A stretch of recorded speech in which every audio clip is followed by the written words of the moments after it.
বিশ্বকাপ দলে পরিবর্তনের বিপক্ষে লিটন দাস। বিপিএল খেলে জাতীয় দলে ফিরতে চান নাজমুল শান্ত। একটা বিপিএল বাংলাদেশে অনেক বড় একটা ইভেন্ট। যদি কোনো প্লেয়ার যদি এক্সট্রাঅর্ডিনারি পারফর্ম করে, সিলেক্টর যদি মনে করে বা কোচ যদি মনে করে যে আমাদের ওই প্লেয়ারটাকে দরকার, ওয়াই নট। খুবই ইম্পর্টেন্ট যদি আমরা টুর্নামেন্টে পারফর্ম করতে পারি, অবশ্যই এটা আমাদের টি-20 ওয়ার্ল্ড কাপের জন্য অবশ্যই একটা কাজে আসবে। কাল বিশ্বকাপ ফুটবলের ড্র পরিচালনা করবেন রিও ফার্ডিনান্ড। আবারও বিশ্ব চ্যাম্পিয়ন হতে চান লিওনেল মেসি। সবাই বিশ্বকাপে বর্তমান দলের ক্রিকেটারদেরই অগ্রাধিকার পাওয়া উচিত, তবে বিপিএলে কেউ অসাধারণ পারফর্ম করলে সুযোগ আসতে পারে বলে মনে করেন লিটন দাস। প্রধান নির্বাচকের সাথে কোনো দ্বন্দ্ব নেই বলেও দাবি টি-20 অধিনায়কের। স্কলাস্টিকা জুনিয়র শাখার বার্ষিক ক্রীড়া প্রতিযোগিতায় সয়স্ট্রিক লিটন দাস। বাংলাদেশ টি-20 অধিনায়ক ফিরে গেলেন শৈশবে। সাবেক অধিনায়ক শাহরিয়ার নাফিসও ছিলেন। পুরো সকালটা তারা উপভোগ করলেন শিশুদের সাথে। নাচ, গান আর মনোমুগ্ধকর পরিবেশনায় নিজের মেয়েকে আনতে পারলে আরও খুশি হতেন লিটন। প্রিয় সন্তানের পারফরমেন্স দেখতে রোমাঞ্চ নিয়ে অপেক্ষায় থাকলেন আপাতত। আই হোপ যে আমি যদি আমার মেয়েকে নিয়ে আসতে পারতাম, সেও অনেক এনজয় করতো। বাট আনফর্চুনেটলি আর্লি মর্নিংয়ে তো এটা জানেনি বাচ্চাদের কন্ডিশন কেমন থাকে। সো নেক্সট টাইম যদি কখনো ফিউচারে এরকম সুযোগ থাকে, যদি অপরচুনিটি থাকে, অবশ্যই মেয়েকে নিয়ে আসবো। আর না হলে মেয়েই তো বড় হয়ে যাবে, তখন সেই অ্যাক্টিভিটিস করতে পারবে। কথায় আছে, ঢেকি স্বর্গে গেলেও ধান ভানে। জাতীয় দল ও আসন্ন টি-20 বিশ্বকাপ নিয়ে লিটনকে দিতে হলো সাংবাদিকদের প্রশ্নের জবাব। টানা 5 টি-20 সিরিজ জিতে ইতোমধ্যে দেশের সফল অধিনায়ক। এবার বিশ্বকাপ পরিকল্পনা, বিপিএলে কেউ অসাধারণ পারফর্ম না করলে বর্তমান দলটার উপরে আস্থা রাখতে চান টাইগার ক্যাপ্টেন। যারা এতদিন ধরে এই ফরম্যাটটা খেলছে, পারফরমেন্স করছে, আমার কাছে মনে হয় যে অভিজ্ঞতা তাদেরই বেশি।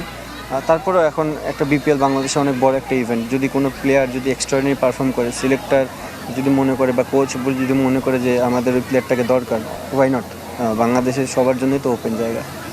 প্রধান নির্বাচকের সাথে ভুল বোঝাবুঝির অবসান হয়েছে দাবি লিটনের। বললেন, একই পরিবারে থাকলে এমনটা হতেই পারে। বিশ্বকাপ দল নিয়েও নিজের মতামত তুলে ধরবেন অধিনায়ক। একটা ফ্যামিলিতে দুই একটা কথাবার্তা এমন হতেই পারে। আমার মনে হয় আমরা অনেক ভালো এই জিনিসটা ওভারকাম করেছি এবং আমরা কথাবার্তাও বলেছি এই জিনিসটা নিয়ে। সো এটা নিয়ে আর কোনো ইস্যু নেই। বিশ্ব আসরের আগে প্রস্তুতি চূড়ান্ত আর শেষ মঞ্চ বিপিএল। নিজেসহ দলের ক্রিকেটারদের পারফরমেন্সের উপর গুরুত্ব দিচ্ছেন লিটন। আমার মনে হয় এটা একটা ওয়ার্ল্ড কাপে যাওয়ার আগে একটা ভালো কনফিডেন্স বিল্ড আপ করবে। বিপিএলে পারফর্ম করে টি-20 দলে ফেরার অপেক্ষায় নাজমুল হোসেন শান্ত। ভালো করলে ভারত ও শ্রীলঙ্কা বিশ্বকাপ খেলার সুযোগ দেখছেন এই ক্রিকেটার। জানিয়েছেন বিপিএল ঘিরে নিজের প্রত্যাশার কথাও। ওয়ানডে ও টেস্টে নিয়মিত, তবে টি-20তে বিবেচনার বাইরে নাজমুল শান্ত।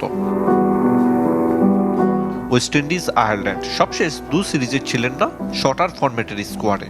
অধিনায়কত্ব হারানোর পর এবছর টি-20 খেলেছেন মাত্র একটি। টানা 19 ইনিংসে হাফ সেঞ্চুরি করতে না পারা আর স্ট্রাইক রেট নিয়ে প্রশ্ন ওঠায় নাজমুল শান্তকে স্কোয়াড থেকে বাদ দিয়েছে নির্বাচক প্যানেল। তাই শান্তর টি-20 বিশ্বকাপ খেলার সম্ভাবনা অনেক কম। তবে বিপিএলে পারফর্ম করে বৈশ্বিক আসর খেলার আশায় এ টপ অর্ডার ব্যাটার। যারা স্কোয়াডে আছে তাদের প্রিপারেশনের জন্য এবং যারা স্কোয়াডে নাই, দলে আবার কিভাবে আমরা কামব্যাক করতে পারি, এটারও একটা অপরচুনিটি। সো খুবই ইম্পর্টেন্ট যদি আমরা টুর্নামেন্টে পারফর্ম করতে পারি, অবশ্যই এটা আমাদের টি-20 ওয়ার্ল্ড কাপের জন্য অবশ্যই একটা কাজে আসবে। দ্বাদশ বিপিএলে নিজ জেলা রাজশাহীর অধিনায়কত্ব করবেন নাজমুল শান্ত। পছন্দমতো দল সাজিয়ে তৃপ্ত এই ক্রিকেটার। বড় স্কোরে চাইতেও তার কাছে গুরুত্বপূর্ণ দলের প্রয়োজনে কার্যকর ইনিংস। আমি কখনো আমার পার্সোনাল গোলের জন্য কোনোদিন ক্রিকেট খেলিনি, কোনোদিন খেলবও না। টার্গেট সবসময় এটাই থাকে যে আমার কন্ট্রিবিউশনে যেন রাজশাহী টিম জিততে পারে। 6 ফ্র্যাঞ্চাইজির মধ্যে পার্থক্য রয়েছে শক্তিমত্তার, তবে মাঠের লড়াইয়ে প্রতিদ্বন্দ্বিতা দেখতে চান নাজমুল শান্ত। আমি চাই খেলাটা একদমই অনেক কম্পিটিটিভ হোক।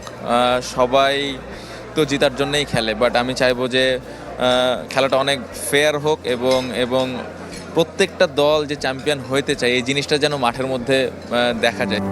স্পোর্টিং উইকেটে হোক বিপিএল, বিসিবির প্রতি শান্তর আহ্বান। এবার অ্যাশেজের খবর। ব্রিসবেন টেস্টে সেঞ্চুরি করেছেন জো রুট। মান বাঁচল ম্যাথু হেইডেনের। মিলে গেছে ওজি সাবেক ক্রিকেটার ও কোচের ভবিষ্যৎবাণী। 4বারের চেষ্টায় অবশেষে অস্ট্রেলিয়ার মাটিতে শতক রুটের। আর বাঁহাতি পেসারদের মধ্যে মিচেল স্টার্ক সবচেয়ে বেশি উইকেট শিকারী। প্রথম দিন ইংল্যান্ডের সংগ্রহ 9 উইকেটে 325 রান। ব্রিসবেন টেস্টের প্রথম দিন শেষে হাঁফ ছেড়ে বাঁচলেন ম্যাথু হেইডেন। সেঞ্চুরি করে তার মান রেখেছেন জো রুট। হেইডেনের বাজি ছিল এবারের অ্যাশেজে সেঞ্চুরি করবেন নাম্বার 1 টেস্ট ব্যাটার, নয়তো নগ্ন হয়ে ঘুরবেন গোটা মেলবোর্ন ক্রিকেট গ্রাউন্ড। প্রথম টেস্টে চরমভাবে ব্যর্থ হলেও পরের ম্যাচেই হেইডেনের ভবিষ্যৎবাণী সত্যি প্রমাণ করেছেন রুট। এক যুগের ক্যারিয়ারে প্রথমবার অজি দুর্গে করেছেন সেঞ্চুরি। টেস্ট ক্যারিয়ারে যা 40তম। পেয়েছেন হেইডেনের শুভেচ্ছা। যদিও প্রচলিত সাদা ও লাল বলে এখনও অপূর্ণ রয়ে গেছে অস্ট্রেলিয়ার মাটিতে রুটের প্রথম শতক। গ্যাবায় এবারের ম্যাচ হচ্ছে দিবারাত্রির গোলাপি বলে। ব্লকবাস্টার প্রথম দিন অবশ্য রুটের একার হতে দেননি মিচেল স্টার্ক। বল হাতে আরও একবার দুর্ধর্ষ ওজি বাঁহাতি পেসার, যথারীতি প্রথম ওভার থেকে। এবার শিকার বেন ডাকেট, পরের ওভারে অলি পোপের ডাক। এদিন 6 উইকেট নিয়ে বনেদি ফরম্যাটে কিংবদন্তি ওয়াসিম আকরামকে টপকে গেছেন স্টার্ক। বাঁহাতি পেসারদের মধ্যে তিনি এখন সর্বোচ্চ উইকেট শিকারী। প্রথম অভিনন্দনটাও পেয়েছেন পাক লেজেন্ডের কাছ থেকে। শেষটা আবার জো রুটের। সেঞ্চুরি তুলেই থামেননি, চালিয়ে যাচ্ছেন দলের সংগ্রহ বড় করার লড়াই। 10ম উইকেটে জোফ্রে আর্চারকে নিয়ে গড়েছেন অবিচ্ছিন্ন 61 রানের জুটি। 135 রানে অপরাজিত জো রুট।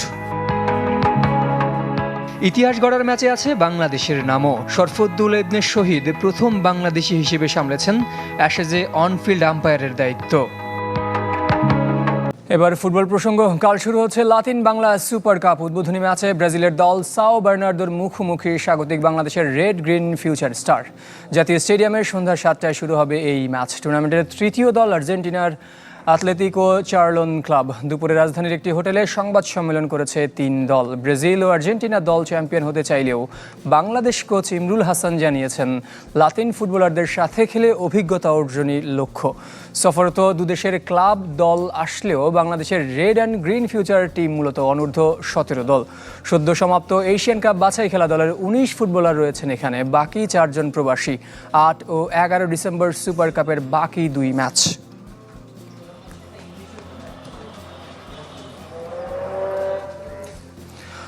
বহুল আলোচিত বিশ্বকাপ ফুটবলের ড্র কাল, যা পরিচালনা করবেন সাবেক ইংলিশ অধিনায়ক রিও ফার্ডিনান্ড। তাকে সঙ্গ দেবেন অ্যাওয়ার্ড উইনিং সাংবাদিক ও ব্রডকাস্টার সামান্থা জনসন। থাকবেন যুক্তরাষ্ট্রের জনপ্রিয় খেলা বেসবল, বাস্কেটবল, NFL ও আইস হকির কিংবদন্তি খেলোয়াড়রাও।